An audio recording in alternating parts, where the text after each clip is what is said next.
Hello, जय गुरु जी। मेरे channel ज्योतिष अध्ययन में आपका स्वागत है।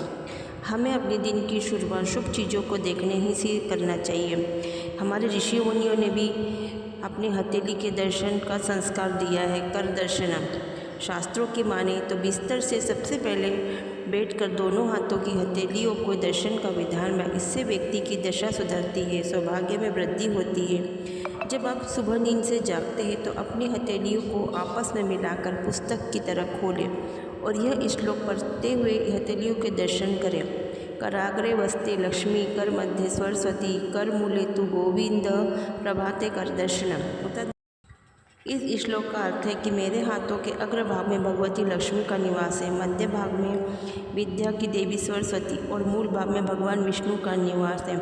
अतः हमें सबसे पहले सुप्रभात करके इसके दर्शन करना चाहिए। इन श्लोक में धन की देवी लक्ष्मी, विद्या की देवी और अपार शक्ति के दाता, सृष्टि के पालनहारा भगवान विष्णु की स्तुति की गई ताकि जीवन में धन, विद्या और भगवत कृपा की प्राप्ति हो सके।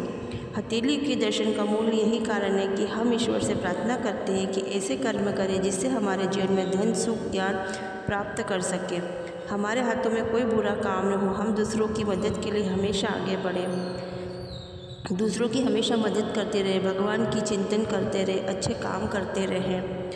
तो जब हम सुबह सोकर उठते हैं तो हमारी आंखें अनिद्रा में होती है। यदि ऐसे एकदम हम दूर की वस्तु या कहीं रोशनी पर हमारी नज़र पड़ेंगी तो हमारी आंखों पर कुप्रभाव पड़ेगा। इसीलिए भगवान के अपनी हथेली के दर्शन करने का यह फ़ायदा है कि इससे हम धीरे धीरे स्थिर हो जाते हैं और हमारी आंखों पर कोई दुष्प्रभाव नहीं पड़ता और हमें भगवान का आशीर्वाद भी मिलता है। शास्त्रों में इसका एक और उल्लेख मिलता है कि दोनों हाथों में कुछ तीर्थ भी होते हैं। चारों उंगलियों के सबसे आगे के भाग में देव तीर्थ, तर्जनी के मूल भाग में पितृ तीर्थ, कनिष्ठा के मूल भाग में प्रजापति तीर्थ, अंगूठे के मूल भाग में ब्रह्मा तीर्थ माना जाता है। इसी तरह दाहिने हाथ के बीच में अग्नि तीर्थ और बाएं हाथ के बीच में सोम तीर्थ, उंगलियों के बीच के सभी पोर और संधियों में ऋषि तीर्थ, इनका दर्शन भी कल्याणकारी माना गया है। जब व्यक्ति पूरे विश्वास के साथ अपने हाथों को देखता है तो उसे विश्वास हो जाता है कि शुभ कर्मों में देवता भी उसके सहायक होंगे। जब अपने हाथों पर भरोसा करके सकारात्मक कदम उठाएगा और भाग्य भी उसका साथ देगा।